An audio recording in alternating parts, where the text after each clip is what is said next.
very good evening, everyone listening in. Glad to have everyone back on the big EATSpace. Today we speak to Mr. Boris Mugisha from Tubayo. I look forward to a great conversation. And as we wait for everyone to join in, we shall be playing some music straight out East Africa. There's a new song that's trending a lot across East Africa by Joshua Baraka. So we shall be playing the song shortly. Invite your friends, share the link. Let's have a big conversation tonight.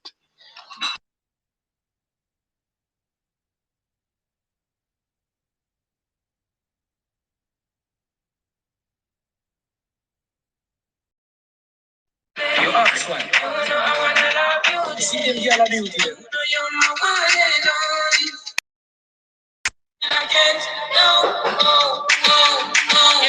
My girl, she a Cinderella, dance till she fall off. She not care for money even if you're big and tough. She do it for the love. She a little shy till she tipsy. That be dancing, yeah. Now you already know. When I see you, it's going down for sure. No pity echo, this ain't for sure. What we do, nobody got to know. Now you already know. When I see you, it's going down for sure. No pity echo, this ain't for sure. What we do, nobody got to know. Oh, na, baby. You know I wanna love you daily. You know you're my one and only. I wanna love you till I can't no more. Oh, na, baby. You know I wanna love you daily. You know you're my one and only. I wanna love you till I can't no more. Okay, guys, we're playing some music as we wait for everyone else to join the space. Good to see you, co-host Irene. Let's share the link. Let's invite people to come be part of this big conversation tonight. And yeah, we shall keep playing some music for the next about 8 minutes, and then we shall get started. Karibu sana.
What you gonna do?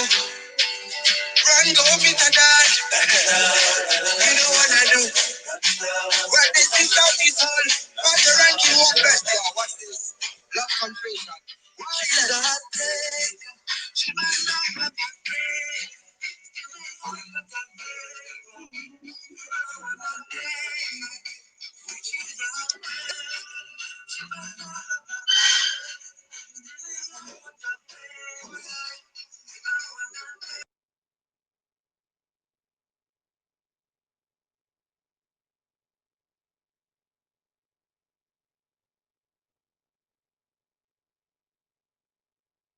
tell me why you don't be sorry. Tell me not gonna let you go. Tell me not gonna let you go. Me spend all me money, spend all me cash. Call you me honey, but you threw me fun trash. And you think that me gonna leave you like that? No way. Why you do me like that, yeah? Girl, I'm waiting on you. Even if I'm waiting on you. But me never send them go. In my life, I never see melanin so that you're a queen of the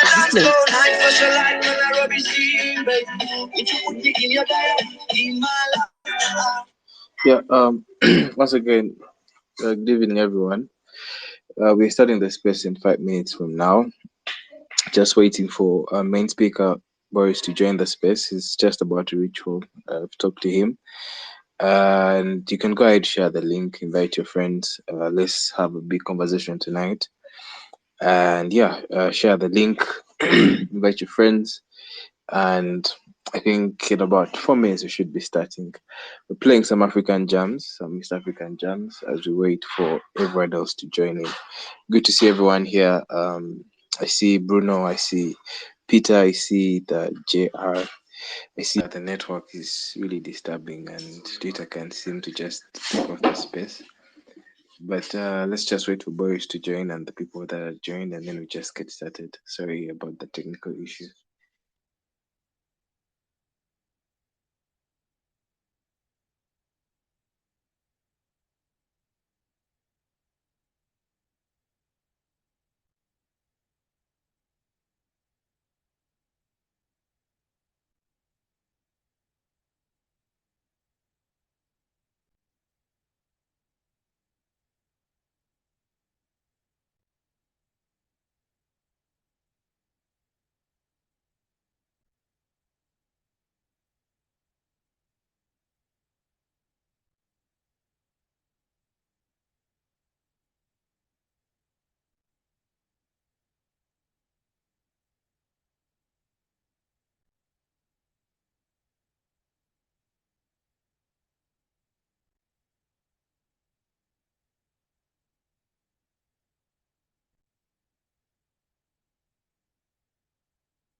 Uh, Irene, I hope you can hear me. I'm just trying to wait for Boris to join and then we can get started.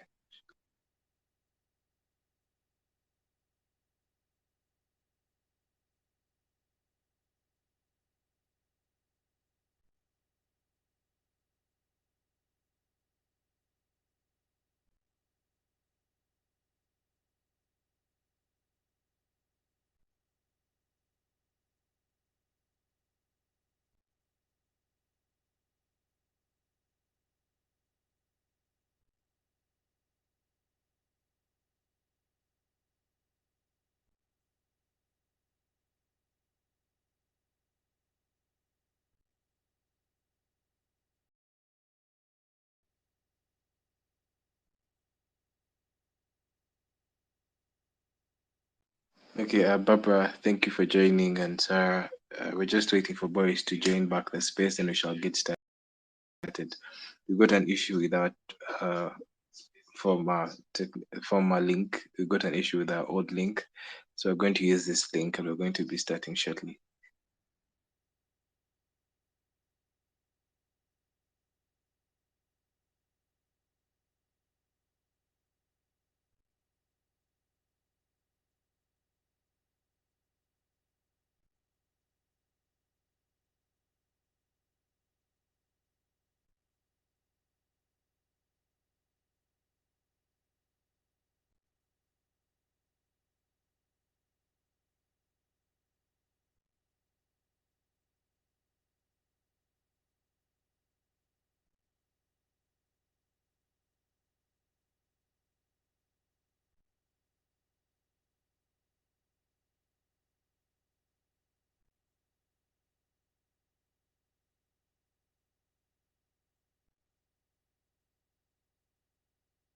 Okay, great. Boris is here.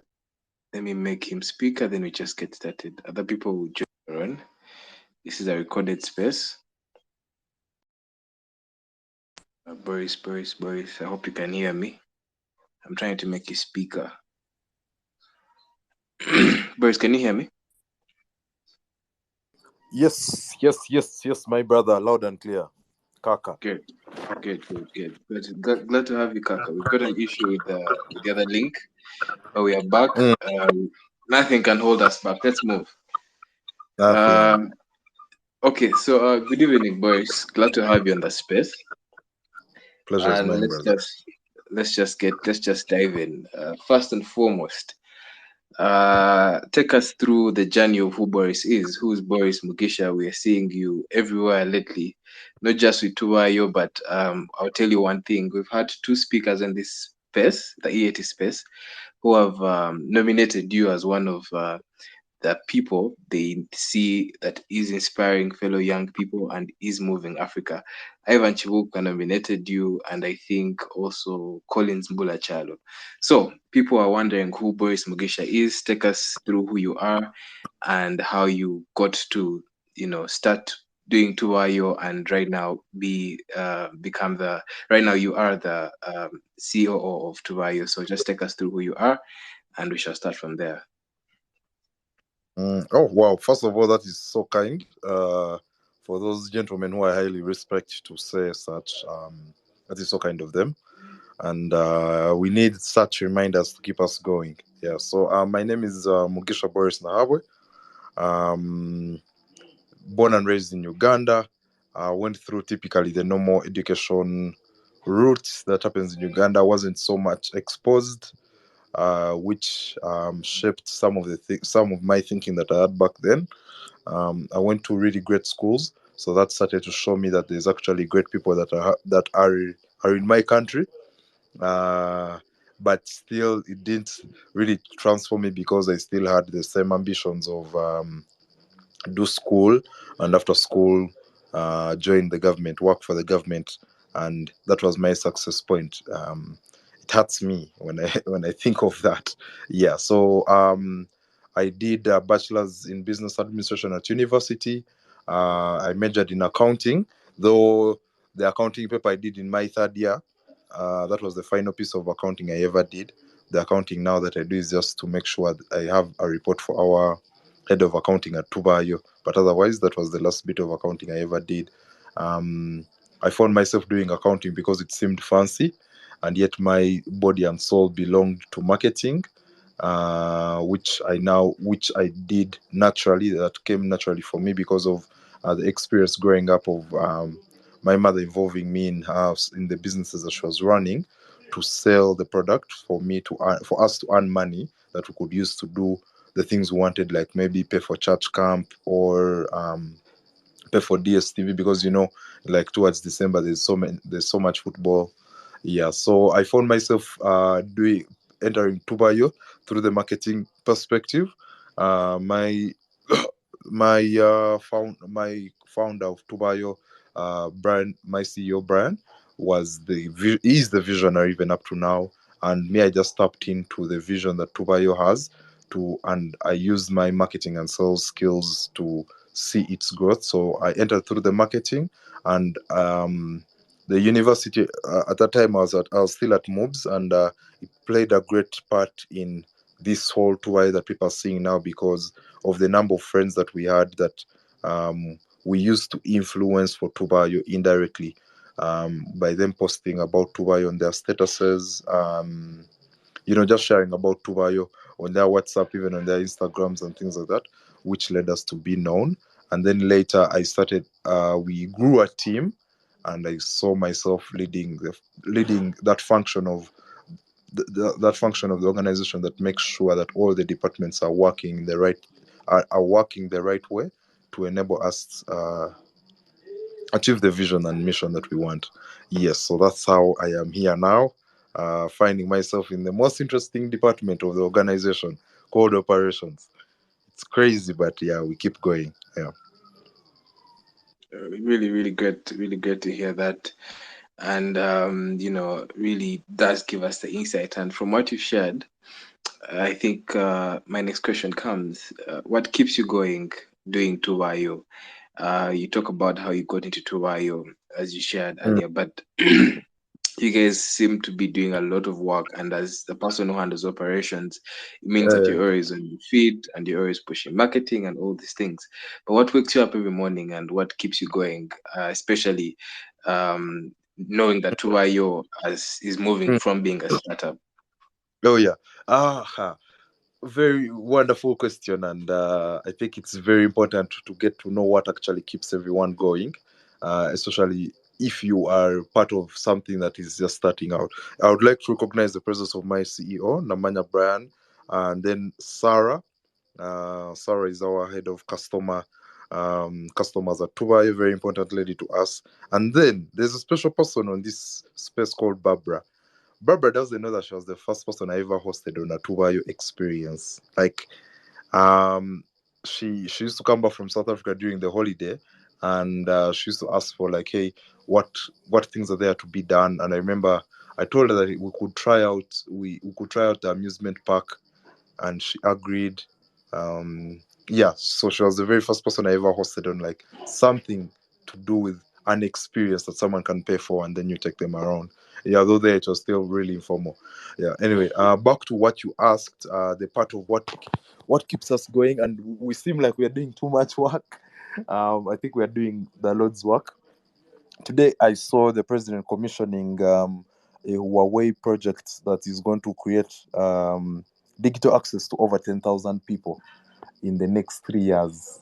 And the president himself is giving that recognition. And I was asking myself, um, I think the startups are doing similar work, but they're not being given such attention. So some of the things that keep us going are the fact that we see the ongoing problems that people are facing in our country, like the youth, the travelers. So the fact that the travelers are still finding it hard to discover things to do, they still have to bargain for things. They don't know where to find the things, and then many youth are unemployed. People don't have access to market. Um, People who are blessed with amazing things around them, like the River Nile, or your city, or you are talented at a skill, are still not earning money from it. The fact that those problems are still existing keeps me going because I want to rest once. A huge number of people are traveling easily, and many youth are earning from things that are around them, not having to do modern slavery or leave their homes to go and work elsewhere. And yet they are coming from a country that is considered the pearl of Africa. you know so want to make sure that if these guys can earn from things that are around them and earn easy, no, not easy money, like really money that, imagine being paid for taking someone around your local city or where you grew up from. you know yeah, so the fact that those things are still existing, that keeps me going because we want to make sure that we solve those problems that people are facing. Yeah. Great. First of all, let me recognize everyone that's joined the space, every single person that has tuned in this evening. Karibu Sana, we recognize you, appreciate you. And also, Brian, glad to have you, CEO Tubayo. I remember meeting Brian back in 2018. Tubayo was still trying to push through and break the barriers. Very glad to see how far you guys have come and the great work you're doing. And on that same, in that same regard, Boris, talk to us for someone who doesn't know much about Tuvayo. What's Mm. the story for Tuvayo, and Yeah. what problem did you guys really set out to solve when you started Tuvayo, and how has the journey been like so far? In a few Yeah. words. Okay. So so obviously the things are continue existing, but initially two problems. One on the side of the travelers, like Fred, you want to eat your money. Let me say eat your money. You've been working so hard, you want to do something. You want to do something different because people are used to doing the same things over and over, and it gets monotonous, yeah. So you want to do something but you don't know where to find it. Or if you actually find what is available, the things that are there are very expensive and they are far out. Like things are far in Western Uganda and the minimum price is like what, $200. if it comes to like the issue of accommodation. Yeah. So the travelers found the travelers found it hard to discover things to do, and if they found what was existing, it was highly priced because they are in the target market. Like we all know, most of the things here are priced for the foreign market because they believe those foreigners are the ones who can afford, but the normal Ugandan like Boris can't afford. You know. Now, then the second problem that is existing is the high unemployment rate. Because the youth are about 75% of the population, which easily translates, which shows you the high dependency rate that exists because that exists on the small working class of Uganda. Yeah. So now, the youth are the biggest number of the population, and the middle class is the working class is a really small percentage of the population, but this big number of the youth is all depending on the small working population. So those two problems, we're asking ourselves, how do we solve them? And the best way was through the use of technology, because of the current age that we are in, with the whole technological bust that's happening, and the generation that we are in right now. So the best way to solve those things was through use of technology, and that's how Tubayo, the platform, came up, to make it easy for someone to discover things to do, and to also enable people earn from things around them. If you do have your accommodation, you don't need to set up a hotel, because you're a young person, you can't afford to set up that big hotel. Or if you can afford, it will take you a very long time, and yet you have a furnished home that you have in. Put up that home and start earning money. So those two problems led us to use the technological solution that is easy to scale and is easy to use by so many people and can be accessed anywhere because it's internet based also. Yeah. So far, from 2019, we have done close to 60,000 clients, and then we have enabled over 1,500 people get digital access to jobs, and we see that number rising day and day. And one of our goals is to make sure that at least by 2025, we're enabling over 1 million people earn from the platform. And the travelers want to see that every Ugandan travels by 2025. Yeah, so that's how it's going now. Good, good, good. I have two questions just to follow up what you just said, Boris. First of all, if you're to just clearly state for someone who is just learning about Tubayo today, Mm, what are the main services that Tubayo offers? And then you talked about your goal of 2025 and where you want to reach. I noticed that you have, one of the competition that comes close to you guys is Airbnb. mm, How do you guys plan to compete effectively, or even be the biggest guys in the market? Let me stay here in mm, East Africa because I've seen you in Tanzania, I see you in mm. Kenya. How do you plan to go toe to toe with Airbnb and be the option for local travelers, foreign Yeah. travelers, be the Mm. main option anyway? How do you Yeah. plan to make that happen? That's my second question. Okay. So the first one that you asked about, what Tubayo does, one, we provide you access. These the accommodations, then also the experiences. Those are like the activities. Then we also do ticketing for boutique events. And then most recently, obviously, it is the physical marketplace that we organize on a monthly basis, that happens both in Uganda and Kenya for now. And we have plans of making it regional, and also making it the biggest Africa market day. So those are the things we offer, and those are all offered through Tuvayo. Now, you're going to your second question about how we are going to make Tubayo the number one choice for everyone, and what makes us different from these existing players, like the global players that you mentioned, like the Airbnbs and Booking.coms. Yeah. So one, definitely these guys are not these are global platforms that haven't built for Africa. You know, these guys' focus is on the big European and Western markets, because that's where they have the people with the bigger monies are. So the fact that they haven't built for Africa makes clearly shows that they don't know who the African is, and they don't know what an African needs, So if it's something like traveling, or how someone makes payment. If you go to Airbnb, it's only the dollar.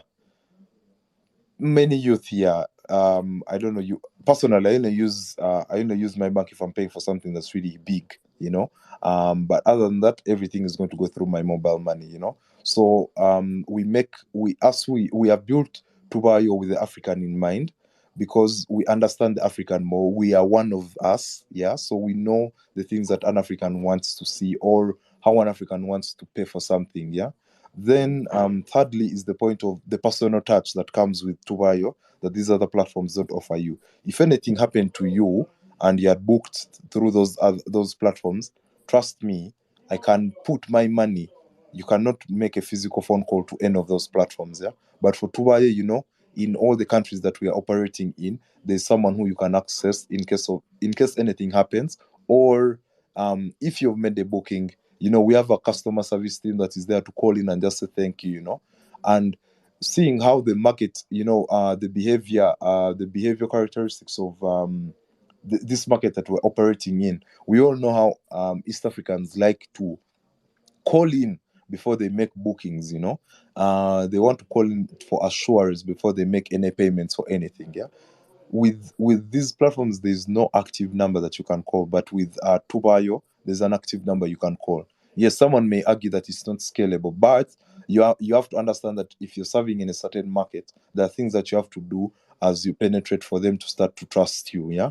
And then fourth is, we offer you a platform that has both experiences and accommodations, because we want you to go to a place and you experience it fully. You live when you are like a local, you're not just staying at a hotel, and for all the 3 days you're not moving out, you're not interacting with the people who actually stay there, for you to get to know their way of life. Yeah, so this also becomes part of you, and you get to know, what do these people have for lunch, what do they spend their day like, what are the things that they do during their day to day, and that way you get to experience and be part of culture. So we offer you both experiences and accommodations at the same time that these platforms do not offer you. Yeah, so those are things that make us different. And maybe also, when it comes to the brand affiliation, because we're a local brand, Samantha on this poll, on this space, is can easily relate to a local brand. English had taken me. That that is homegrown, that understands her better, that understands where she's coming from. Yeah, so those are things that have given us mileage against those global players. Yeah. Good. If you just joined the EAT space, this is the EAT space. We come here every Thursday, ordinary people having conversations that are shaping the future of East Africa and Africa. And Mm. local tourism is one of those conversations. And Boris from Tubayo is just talking to us about how they're redefining local tourism, not just in Uganda, but across East Africa, and hopefully Yeah. across the continent they will. And we've just talked a bit about Tubayo and what they've been doing, which is Mm. quite interesting and fantastic. So, Boris, moving Yeah. on, still talking about local tourism. I think most of what you've shared is giving us light about how you guys are redefining local tourism and helping people actually go out for these experiences. Mm. I just want you to give me, your perspective, looking at the fact that right now you notice that I don't know from where you sit, it could be different, but from where I sit, I Mm. notice that most people are not going to, for example, go to visit national parks, be it in Yeah. Uganda, be it in Tanzania, be it in Kenya. The local people of the like the Kenyans or the Ugandans, but the local citizens won't do that most of the times. But you Yeah. find someone saying, maybe I want to go to Dubai, I want to do this, I want to go outside. Mm. How how has it changed ever since you guys got into business? Talk Mm. to me about not just Uganda, but even Kenya, because I see guys in Kenya. Mm. Um, Besides what you're doing so far, how have things changed? But secondly, besides what you're doing so far, what other things can be done to change that reality and get people more engaged into local tourism, touring Yeah. East Africa, before we can take money outside East Africa to tour Dubai or these other places? What things can be done? What more can be done to change that reality from where you Okay. sit? Yeah. That's a very that question that you've just asked, I think, is something that even has to be addressed on like a national level, yeah. Because you ask yourself like, why is the I think it's just so recent, it's just right. It's just I think this past year and this current year where like the Uganda Tourism Board itself has gone hard on like explore Uganda, yeah. But previously you could find that even the executive director of the Uganda Tourism Board last went around Uganda when he or she was probably young, you know. So it's something that has to be addressed on a national level. But I believe every good thing or any change that you want to see starts from you and like starts from down, and goes up, because up clearly we have seen things can take a longer time before coming. Yeah. So now let me say like who I see Baraka is on the space. Yeah. Now if you give someone like Baraka 1.5 million to spend like on a weekend, you won't be shocked when you find someone like Baraka going to travel outside, because one, that information of what is abroad is readily available to him, so he's seeing it everywhere. He's seeing Visit Rwanda every time he's watching a football game, and whenever he's opening YouTube, he's seeing a South Africa Visit South Africa ad when he's going to watch his YouTube. All the magazines that he's reading are showing him everything that is outside. So the people find themselves knowing more about the foreign market than they know about what the local market, because the foreign countries are investing too much in the marketing, just like even the movies that we grew up watching. They all showed us, even up to now, they show us the good side of those countries. And we all grow up thinking that the good life is in like America. When it comes to tourism, Dubai is it, because these guys have invested heavily in the marketing. So that marketing that they have done has shifted our mindset to that when Baraka gets money, the first country is going to think about visiting is going to be what? Dubai, right? And the guys have gone ahead and put incentives, because we all know like Emirates will make sure it has a stop in Dubai, and they will give you a long break in the country, and everything is strategic by them, yeah. So these countries have had a strategic push to make sure that when Sarah gets her money, yeah, Sarah will want to travel there. So the things that need to be done by our country, one, there has to be a mindset change, because this mindset change is something that has to be done on a national level through things like, what are we told? Why are we told that it's this guy who discovered the Nile? Like the Ugandans who are living there were they blind? You know, why is it that it was a foreign person who came and discovered that Uganda is the pearl of Africa. Yeah. So we have to have a mindset change. People have to start appreciating their country more. Yeah. Then two, people don't know the things that are there. You know, people don't know that enter like okay, I don't know how many people in this space know the current fees to enter the national park. Yeah. People don't know that actually a boat Uh, cruise on. and that's a good one, Boris. That's why I wanted to get you. The fact Yeah. is, most people don't know how much it would even cost them. But like you said in Yeah. the beginning, most of us always think, that's really expensive. You need to have some dollars. Yeah, they think it's expensive, yeah, but the fact is they just don't know how much it is, but they know how much a hotel in Dubai costs, because the Dubai guys have really marketed the life out of their tourism, so they people don't know the things in Uganda, how much they cost, where they are. It's there's a video that we usually post of we call it a slide to Egypt. Yeah, it's a water slide that is at River Nile in Ginger, but whenever people see it, they're like, wait, is this in Uganda? Even just the go-karting. People be thinking that, hey, man, you've probably gone to Nairobi or you're outside of Uganda. So people don't know. This information is not readily available. And as a country, we are not investing in marketing and branding, Kenya invests highly. Kenya, Rwanda, and South Africa, they invest highly in their tourism budget. And the biggest chunk goes to marketing and branding to put their country there as a tourism destination. Yeah. So one of the things that people we need to invest in the marketing and branding for people to know. Like, does Barbara know how much it is to enter the zoo?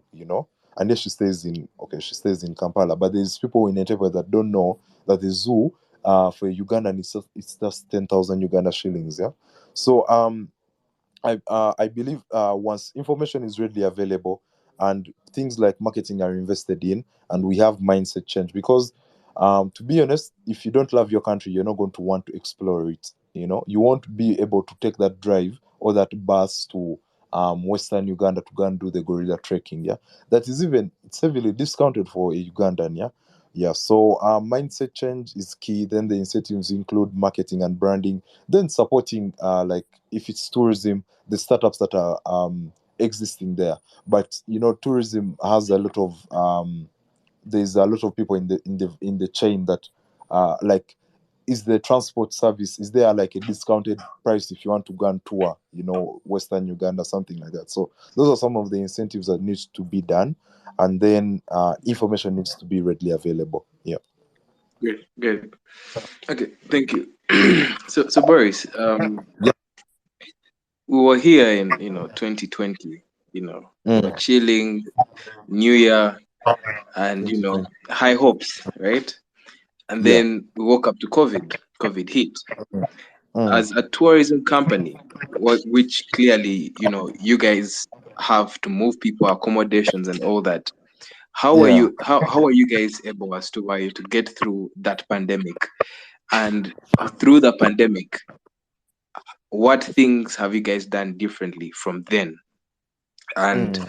moving forward, are there any major lessons or any major changes that pandemic pushed you guys towards? Um, Just even beyond just being a tourism company, I think the broad aspect of being a startup, and you just told us your digits from around 2019 is when I think things have been really active.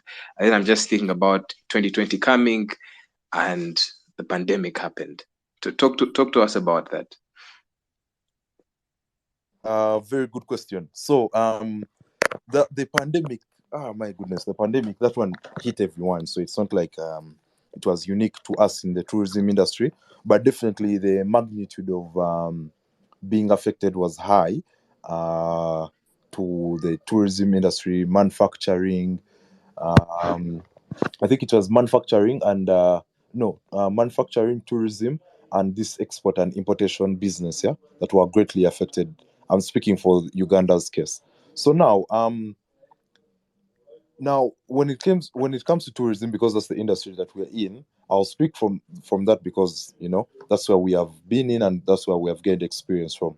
So the effect the effect of that lockdown and the whole pandemics and whatnot, those ones majorly affected people who are operating, or who are in the tourism industry using the traditional ways of operations. Yeah.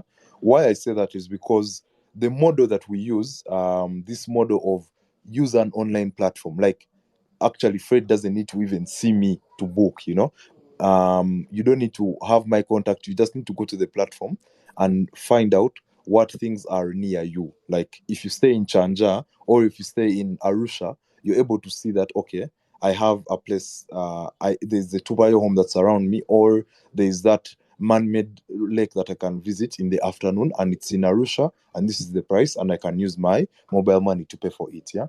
So the fact that us we had come into the tourism industry with a new model, that actually stood the test of the pandemic, which I think has been recorded as the greatest hit that the world has ever gotten. I think after the whole world wars and whatnot. Yeah. So us, who are using that kind of that mode of operation, weren't greatly affected, because all the things that were put in place somehow even favored us. Why I say that is, one, we don't transport people to either the experiences or the accommodations. You transport yourself.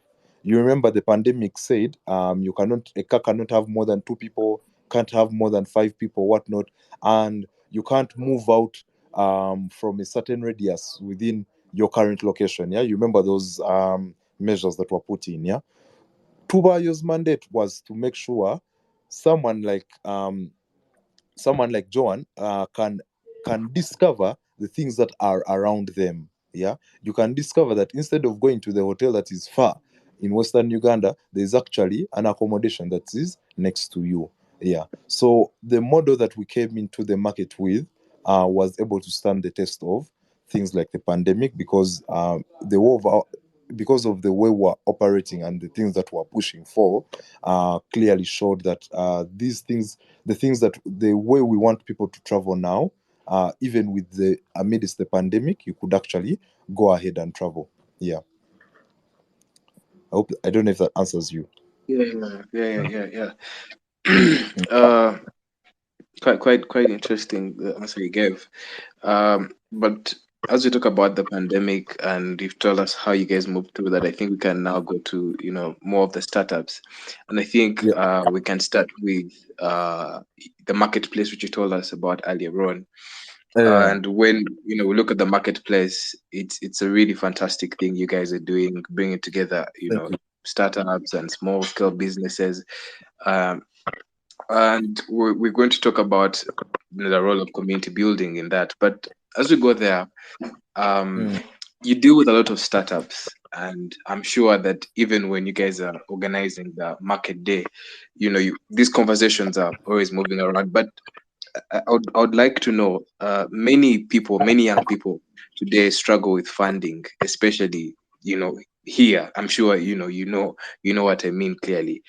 How have you guys, mm, as to why you're going around the challenge of finding funding for your company, and how do you think, in the general perspective, for someone who is running a startup or starting a startup, how can they go around the challenge of raising funds locally for their business or ideas?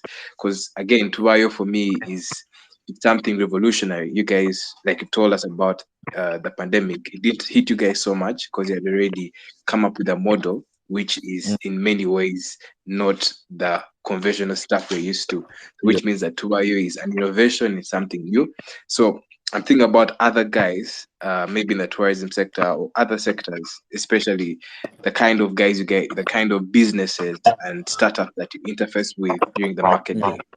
How do you think guys can go around, can handle or go around the challenge of raising funds locally? And how have you guys, as to why you've been able to raise funds locally and to run your business and How startup? we raise funds locally. Anyway, so yes, that's also another that's important for you to bring out. So first of all, I would like to ask, what is a startup? Yeah. Um, what do you consider a startup as Fred? Or I don't know. Irene, I think is Irene on? Hello. Erin is on. I don't know if she had, but a startup Mm, for me is a small scale business with a big mm, idea and with intentions to grow bigger, but okay. usually focused on the idea first to use it as the stepping stone to break into the bigger business. Okay. All right. So, That's but again, I think maybe I'm using a wrong definition of defining 2i as a startup. You could correct me on that. no, no, no, no, Or no, no, maybe you could also give no. me your definition of a startup so that we're on the same page. Yeah, okay, yeah, that's a better way for you to put it. So, no, why I asked that is I wanted us to draw a line, a distinction between a startup and a micro or small business. Yeah. So, why this whole thing of startup? An SME, right? Yes, SME, Okay. micro, Yeah. like medium, Okay. small enterprise, and all that. Yeah, they are. Mm. You move from micro to small to medium, then to large. Mm. Yeah. So True. now, then what defines a startup? One of they are like key components, yeah, and one of them is the use of technology, yeah, use of technology in solving an existing problem. And an existing problem can be maybe serving more people, or people don't move so easily in Kampala. Let's come up with a ride-hailing app in Uganda, people are in their homes and they want to get food. Jumia guys come up with their delivering thing, yeah, but they are using like a technological platform to solve that existing problem that you have, yeah.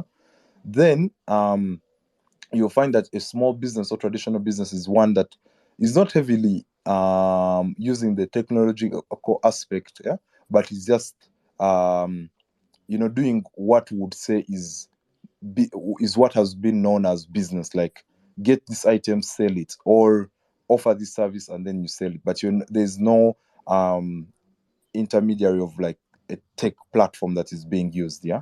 And we can always talk about that definition forever and ever. Yeah, so now you'll find that most of the businesses that we deal with on the market days, on the physical market days, are small businesses, are micro businesses, yeah. These are businesses that we know have great potential, and with the right support and with the right support are soon going to grow to become actually the next business sector of Uganda. And that's why our theme is enabling the growth of the upcoming business sector in Uganda, because we know right now they employ two people. Revenues are range from like 1 million to 5 million in a month. We know it's just a matter of time before these businesses actually what scale up and become big businesses that are reputable in the Ugandan communities, yeah. So yeah, just how to highlight that so people can know the difference. So we find that most of them are small businesses, and we encourage people who are building startups to be a part so that they can inspire people because of the different benefits that come with building a startup, which one of them is you can serve as many people because you're using technology in terms of scaling, yeah. Now, the principles for people to now on the part of funding and the part of money, if you're building, whether you're building a startup or a normal business or conventional business, you have to offer value. Like there's no way around that. Yeah. Once you offer value, people will be willing to pay, and once people are willing to pay, that way you can sustain the business. Yeah, because there is this environment of ours that we're operating in. You can't afford to operate a free business where people are just where you're just giving services or you're selling products for free and you hope to sustain or you hope to see your first birthday or your fifth birthday, yeah. So you have to build value and people will be willing to pay for that value, and then slowly by slowly you'll see that you need to associate yourself with like different communities, because these communities come with so many benefits that I think we're going to talk about later on, that will make your journey to raising this money or raising these funds easy. And the different ways of raising or the different ways of getting funding include probably grants, there's debt, there's also equity, yeah. But all those come later in the business journey once you have proved to the market that you can stand the test of time, especially because it's Uganda. Yeah. Yeah, just something small before we leave this, Boris. From where you sit and with the businesses you interact with, do we have Mm. any venture capital funds in Uganda as yet? Yes, we Have do. you known of any yet? Yes, we do. Oh, Yes, so I we do. think you'll And give you give some recommendations at the end for one or two people who could be interested in trying yeah, to definitely. look out for their value. Yeah. So Yes. you So, talked about community, and it takes me into my next question. How mm, important is it for a startup, as a micro business, a small scale business, to build a community around the value that they offer? yeah. So community is one of the reasons why people see Tubayo. It's one of the reasons why the next person wants to associate with Tubayo. It's also it's the other reason why people are even supporting Tubayo, because of the power that I've seen in the community that we have. And our community is majorly of young people aged between 20 to about 35, and a small percentage of them just being below 50. But you find that we have built this young force of this young community of people who are initially, not everyone is a traveler, but they want to associate themselves with this thing, that with this brand that they see is breaking barriers, yeah. So yeah, so community is really important, because even as humans it's key for us to be part of a community, part of a society, at the different levels that we be in, yeah. And some of the benefits that come with building the community is The increase, I'll just highlight three of them. One is the increased brand recognition that comes through the community, because if people, we have some two friends of ours who are currently in Benin, and their laptops have the Tubayo sticker, and they posted it, and people in their comment section were able to recognize that, hey, that's a logo of a company that we know. So it comes with more brand recognition, because the community is willing to take the brand with wherever they go, yeah, that you may not be. Then also there's guaranteed better customer engagement, because these people feel like this thing is theirs, because they are part of the community. So that way you are able to talk to a customer who has paid for your product or service, and they can advise you on what they think you need to improve, so that you can serve them better. Yeah. And then lastly, there's also increased customer retention, because customer retention is really key. Like, if Fred booked to buy your home in Jan, why isn't he booking in April? Yeah. Has he stopped earning? No, he hasn't stopped earning. Yeah.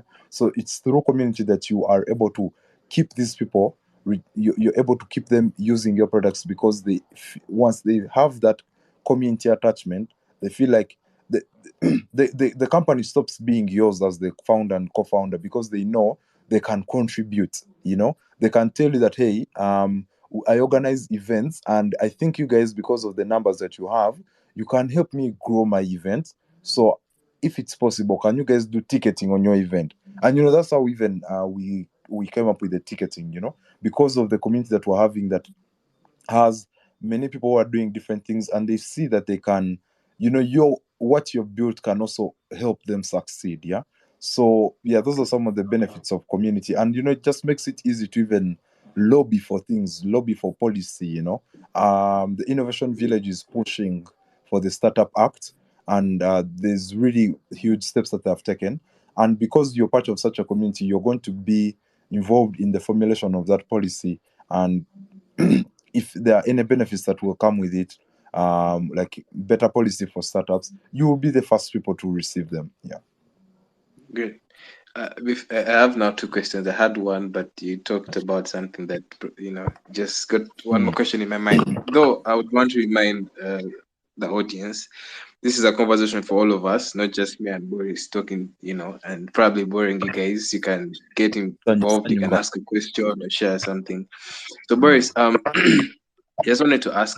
My first question was, when did Tubayo start building that community, and what are those key factors that made or helped you guys start building the community, and what are those same key factors that helped you guys keep growing your community? And then number two, you talked about Innovation Village, and later on, after the first question, I wanted to know, what do you think, as Boris, what role has the Innovation Village really played in the rise of startups in Uganda and the success of startups and micro businesses? So, oh good. Sorry, what was your first question? My first question was, what? When My we first started question to build was, the community. no. My first question was, when did you, as Tuwayo, start building your community, and what are the key factors that helped you start Yeah. off building your community? Yeah. So we have built the community from day one, and the community, excuse me, sorry. The community, it's pretty cold in Imbara right now, so it's somehow affecting me. The community, we started building it from day one, and it started from just the team. When my founder Brian was moving around talking to people about this crazy idea that he had and wanted to build this platform, the first people who jumped on, community started being formed. Yeah. The guys who jumped on to build the platform, then later we came on to do the marketing and selling. Community we were starting to build community. Yeah. So it started with just the team, then it spread to the travelers themselves. Then we started this marketing whereby, at moves, a lot of attention is given to these influencers who have big following, right? But us, like some of these things, we even did them without so much strategy, but then it worked out in the end, because instead of going for this influencer who has 100,000 followers, we went for someone who speaks to 100 people or 500 people, but these people will listen to them. Yeah, who I think in marketing world they're referred to as nano influencers. Yeah, so it shifted from even just the travelers to anyone who you would call a well wisher. Yeah, so the factors that led us to building this community was, one, we have a personal connection to these people who exist in this community. They know that they can call and they will get a response. Yeah. They know that they can reach out via Instagram and they will get a response.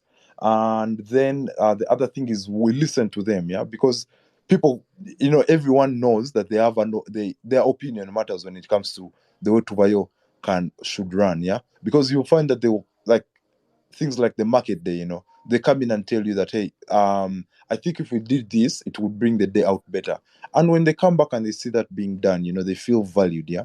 So we listen to the people and we build this platform with their knowledge. Like, someone will tell you that when I was in South Africa and I wanted to book for something, this is how it did, and I found it fascinating. Do you think you guys can do the same? And 2 weeks later they find it on Tubayo, so they are part of the platform that we are building. Yeah. And that has led to that strong community that we have. Then thirdly is, we have grown with this community. We are able to know that that Sarah has a YouTube channel, and we ask Sarah, hey Sarah, send us your link and let us ask our people to subscribe. That is just Sarah who's in YouTube. We know that probably Baraka runs a shoe business. Yeah. We ask, we enable, we be involved in Baraka's business, so it's not just about travel, but we are involved in his business of seeing how do we enable Baraka sell his shoes, because we know the benefits of him making money, the community will benefit. Yeah, so those are some of the key factors. Then for the innovation village, among its other hubs, are really key. In they have played a very big role in the growth of the startups. It's now becoming a thing for someone for thing. It's becoming a thing in Uganda. Yeah, and all this is because of these hubs that identify these founders who have crazy ideas and see how to enable them grow to these big businesses. Yeah. So yeah, the hubs play a big role because these hubs bring together different players in the ecosystem of startups, and together they're able to talk to probably even the government, these big agencies that as a startup you may find a hard time to talk to. Yeah. So they have organized us, they have helped us identify opportunity, they have given us direction, they have modified, like they have built the startups, because startup founders find themselves very good at execution, but the strategic point of view lacks because people don't have so much experience. But through affiliation with the startups, through the different programs that they be having, they're able to shape the startup on the part of how do I call it, the departments that a startup needs to grow to the next level. Yeah. Good. I had a couple of questions in regards to building community, but you've actually shared so much value. I'm sure if someone out here has a startup or a business and has been thinking about how to build a community, I'm sure they've already picked one or two things. And I also hope that CEO Tubayo, I hope Boris, you will invite our CEO to, maybe also share one or two things. But I think there should be someone in the audience here who has a question or something to share. Please just request. You'll be allowed to speak. Can you hear me, Boris? Yeah. Yes, I can. I think Sanyu has to ask something, because Yeah. we know her as a passionate traveler and an Good, event good. planner. She handles all that plus the baby's business. Good. Hopefully the questions will come in. But as you guys prepare the questions or something to share, I want to ask you, Boris, at a personal level, and I think it's my last question about community. At a personal level, how do you feel being part of this great Tubayo community? And at a personal level, how do you feel like it has developed you, pushed you, and how does it keep you going? Because, like you said in the beginning, it's not easy to build something that's kind of like new. It's a contrarian idea. At the personal level, how Mm. do you feel being part of the community, and how has it pushed you? Just for someone who, is Yeah. thinking about building community too. What can you share? So first of all, like I feel really great that I'm part of like it's an honor, it's a blessing to have my name attached to such a great platform that is going to change lives, that it's already changing lives, that is going to leave it's going to leave a legacy that kids of our kids of our kids will enjoy. So like it's a blessing because the work I do has given me a fulfillment to what my life's purpose is, like I'm what 20 something years old, a very young man, and you are enabling someone take their kid to school. Like, who are you? Where do like, who gets to do that? So it's because of like the work that we started out to do. So it gives me a great fulfillment because you are ensuring economic prosperity of people to the extent that you can. Obviously, the government can do the best job, but like in your small capacity, you are doing something. Yeah. So I feel really humbled and I'm really grateful that even these years so far, like from 2020, from 2019 up to now, like already you can already see the impact that the platform has created. Things like the market day, people are launching businesses because of the market day that you guys are organizing. And this person's business is going to live forever. So it's a humbling experience, and like it gives me fulfillment that I can't get from elsewhere, to see that people are prospering off the ideas that you guys have, off the work that you guys have. Yeah. So I know the journey is not easy, but the fact that I know where we're heading is really bright keeps me going, and I know that it's just a matter of time that everything will click where we want to be. Yeah. Great, guys. Once again, feel free to request to speak. I'll allow you to speak, I share think they have something, or understood. ask something to Boris. Yeah, Mm. Boris, thank you. I'm coming to my final questions for Boris. So Mm. please, guys, even if we're talking, you can just request to speak. I'll allow you to speak. So, Boris, what has been the biggest challenge you guys have faced so far on your journey, and how have you been able to overcome it? This is a general question we usually ask, and it can relate to anyone as long as they are in business. But you guys as Tubayo, so far the journey you moved, what has been the biggest challenge you faced, and how have you been able to overcome it, and what did you learn from it? I think personally, I'm speaking personally from my Tobayo perspective. I think one of the biggest challenges, like people's our mindset as a nation. Like we don't value what we have. People don't believe in the things that are local. People are quick to consume everything that is foreign, and then we forget what's local. Yeah. So our attitude at Tubai is like the challenge doesn't break us. We see that, okay, how do we learn from it? How do we make ourselves better? Yeah. So when we see that someone is consuming a foreign product instead of the local, we try to understand that why is the person doing that, what do we need to improve about our product so that we can get Sanyo to use our product. Yeah. So we learn and see how do we make those services that are foreign even better for this local traveler or this local consumer. Yeah. So yeah, that's the biggest challenge, but I think it's a whole mindset change that needs to be done. But um as a solution to it, we are building more value on a daily basis, such that Fred doesn't have any. You don't get any reason not to use Tuvayo, because if you wanted a currency converter, we have it. If you wanted the mobile app, we have it. If you want a customer, we have it. If you want expenses and accommodations, we have it. So we are building more value such that we continue to attract you um, to use Tuvayo, such you don't have any reason why you shouldn't use it. Yeah, that's my feedback But to that. you really have these people. You have that. You have everything they need. Ovalina.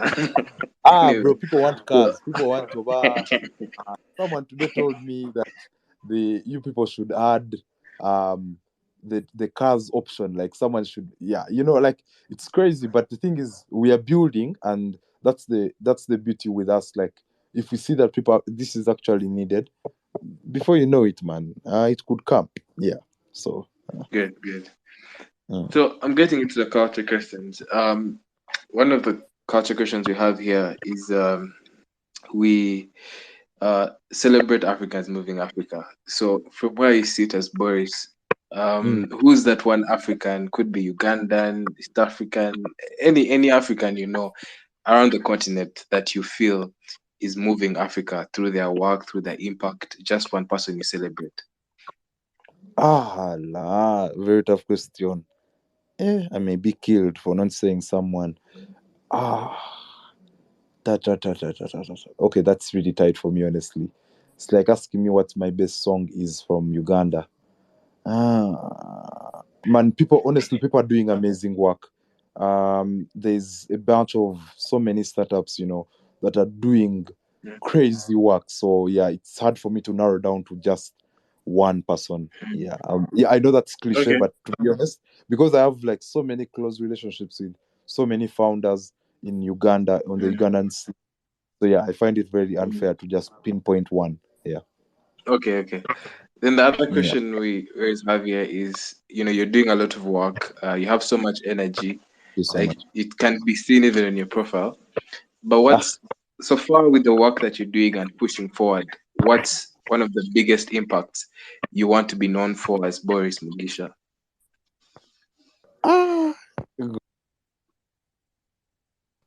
Oh my goodness, that's so tight. Bro, that's a hard question to answer because it's me. Like, I think the best person to answer that would be someone else who's not me. Like, what do you know Boris for? Yeah, but personally, what I want to push is that um, I, I want to build my country, and I want to build my country. I want to buy my country, and I want to build my country. So, through all my efforts, I want to see how do I take Uganda to the next level. Yeah. So Mm. yeah, at all levels, I want to buy my country and I build my country. Yeah. So if it Good, comes to my skills, what I've been able to do, how can I buy and build my country? Yeah, that's something I want to be remembered for. good. And then Yeah, that has to be it. um, just to learn something from you, maybe someone here could learn, maybe myself and in the audience. Mm. On a personal level, still as Boris, what's the biggest advice you've been told, or you've read, or you've had that really impacted your life and just helped you to, perform better, or get more hardworking, or become more impactful? What's that one piece of advice? Very good. That's a very good one. So yeah, so we learn so much. We learn on a daily basis. Yeah, but I think majorly for me, one thing that transformed me is my attitude. I keep, even the guys at work know, I keep like positive attitude is everything. Yeah, and all happened when I read a book called Positive Attitude. Yeah, is everything. Like attitude is everything, whether it rains, whether it shines. The way we look at it, you have to look at it positively. Then secondly, I learned this from Bill Gates. Time is crazy. Like, don't underestimate what you can do in don't overestimate what you can do in a short while you underestimate what you can do in a long period of time. Yeah, like, don't overpraise what you can do in 1 month, and you underlook what you can actually do in 5 months if you go consistently building something in 5 years. Yeah. So time is key, and we all have 24 hours, whether it's Bill Gates or it's Dangote or it's Fred or it's Barbara. We all have 24. The way we use it really matters. So time is a critical resource. um then third is, being spiritual, in terms of knowing that there is a divine being who is always looking out for us. I'm Christian, and in that case, it's God. I know that everything that happens is for my goodness. Like, it has hit me today because probably I don't know, something was going to happen to me later. But yeah, so through the hardships or through the success, I know that God is watching over me, and that way the pressure reduces, because anything that doesn't go my way, I know that God is actually there for me. So yeah, those are some of the lessons that I go by on a daily basis. Yeah. Good. And my very last question. From where you sit, Yeah. Chief Operations Tubayo, Yes, sir. and young guy doing great things in Thank you. tourism. What do you think? Why do you see tourism 15 years from now, 10 years from now? What's your futuristic view or imagination Mm, of how things are going to be in the tourism game about yeah. 10 years or 15 years from now? What's the future? Um, People are going to travel more. Mm-hmm. There's going to be more incentives, and then people's, tourism changes you as a person, as an individual. Watambula, okay, I don't know how many people know Uganda, but like people's minds are going to change once they accept travel. So yeah, so I can already see that people are going to travel more people are going to earn from tourism, and then people's mindsets are going to change, because once people travel, one, you get to appreciate where you come from better. Two, you get to learn from what you see when you travel. Yeah. So those are the three things that are guaranteed. You're going to travel more, they're going to earn, more people are going to earn, and then people's mindsets will change. And then maybe lastly, Tubayo is going to be it's going to be a household name, like across the continent. Yeah. Great. Guys Okay. are refusing to ask questions. I don't know. They're refusing We to have ask understood it. questions, It's share okay. something. Yeah, yeah, But yeah. yeah, so I think we're Uh, winding up. mm. By the way, Boris, there's this thing on your profile, 60 BG. What does that mean? Ah, wow, bro. Okay, you made research. So 60BG is like it's a group. It's a group. What university? And I usually tell people around me, like, Bill Gates funded our immunization, and so we are literally here working because of the guys what funding of immunization everywhere. There's that song that used to go around in Uganda, yeah, through the Mm, Gavi Fund and whatnot, and their foundation, yeah. mm, So as young guys, we have this dream of how do we create impact that's worth like 60 billion US dollars, that people mm, around us can live off and benefit from. So that's where we get the mm. 60 BG, 60 billion gang from. I know it sounds a bit That's rowdy, powerful. but That's powerful. we want to build something that can leave a legacy forever. So yeah, we're a bunch of young guys, and people keep saying that we may have to actually double it. So yeah, watch out for that. Good, Yeah. good. Mm. Fantastic. Boris, thank you so much for what you've You're shared. welcome, my brother. And Welcome, my even, brother. the second part, which was about community building, you shared a lot from Mm. the points you gave. And I'm sure, one or two people was able to learn something. And great work you guys are doing at Tubayo. I think the conversation could go on and on and on, but we're running out of time. Someone has something here. Let me invite him to speak. Yeah, Peter, you can speak.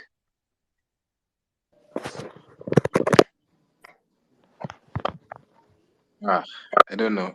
Let me try to invite him again to speak. Peter, if you can hear me, I've added you as a speaker. Okay, as he works on his mic, I was thanking you, boys, for the time and all you've shared. It's a lot of knowledge, and I'm sure we've learned more about Tubayo. Peter, can you hear me?